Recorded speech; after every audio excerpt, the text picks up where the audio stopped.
হুমায়ুন কবির জোট বাঁধার জন্য মিমকে সমর্থন করেছিলেন এবং সেই জায়গা থেকে আমরা সূত্র মারফত খবর পেয়েছি যে মিম সেটাকে সাপোর্ট করেছে এবং তার সঙ্গে জোট করবে এমন বলছে। কিন্তু নওশাদ সিদ্দিকীর সঙ্গে জোট করবো এমন কথা বলেছিলেন হুমায়ুন কবির। কিন্তু সেই জায়গায় দাঁড়িয়ে আইএসএফ কিন্তু এখন পর্যন্ত তাকে কোনো করেনি। আইএসএফ কি সামনে দিয়ে জোট করলে কি হুমায়ুন কবিরের বা মুসলিম সম্প্রদায়ের মানুষের কি ভালো হবে এমন কোনো আছে?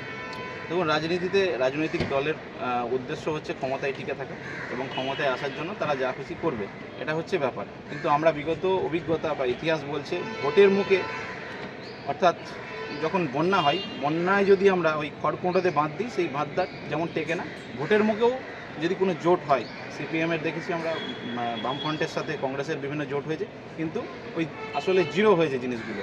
তো ভোটের মুখে জোট এবং সামগ্রিক আদর্শগত জোট বা সাংগঠনিক জোট, এটা কিন্তু পার্থক্য আছে। এই জন্য ভোটের মুখে জোট করলে সাধারণ মানুষের সেখানে বিশ্বাস ভঙ্গ হয় এবং সাধারণ মানুষ ভরসা পায় না যে কাকে ভোট দেবো। সেক্ষেত্রে আমার মনে হয় বিজেপির অনেক ক্ষেত্রে এখানে সুবিধা হয়েছে এবং তৃণমূলের অনেক ক্ষেত্রে এইগুলোর ক্ষেত্রে অনেক সুবিধা হয়েছে, ভোটটা কাটাকাটি হয়েছে।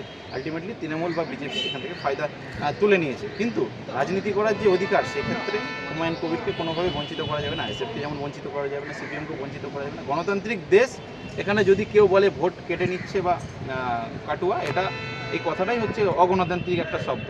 রাজনীতিতে আমার যদি একটাও ভোটার থাকে, আমি রাজনীতি করার ক্ষমতা আমি রাখি, আমি করতে পারি এবং নিজস্ব আদর্শ, আমার নিজস্ব মতাদর্শ আমি প্রতিফলিত করতে পারি রাজনৈতিকভাবে। আইন মেনে যতক্ষণ আমি রাজনীতি করব, ততক্ষণ মানুষ আমাকে সমর্থন করবে।